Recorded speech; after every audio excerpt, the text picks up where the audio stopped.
Ka mora papadi ya Sontaha, SAFA e kopile molaola papadi wa mehleng e Ngcobo ho hlahloba tshebetso ya molaola papadi wa letsatsi. Ngcobo o fumane hore Magwete Ndiaye wa naha ya Senegal o bile le diphoso tse 33 ho tswa ho diketsahalo tse 71 tse 30 di ne di le kgahlanong le Afrika Borwa, ha tse 3 fela di bile kgahlanong le Ghana.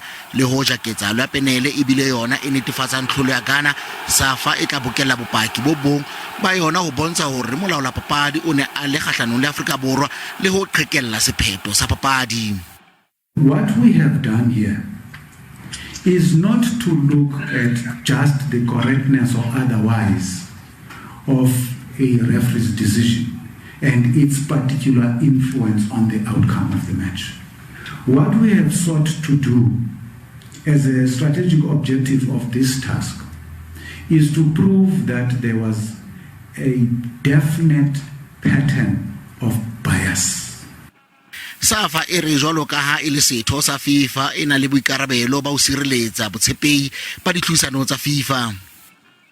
Recognize first whether there's any bias that we can prove against our team. 2, we have to resist and expose such bias. And thirdly, is to report it to FIFA. Ho sa le jwalo, SAFA e re e fumane karabo ho tswa ho CAF mabapi le tletlebo ya bona, e lebeletse hore FIFA le yona e tla araba haufinyana. Lebang Tube, SABC News, Johannesburg.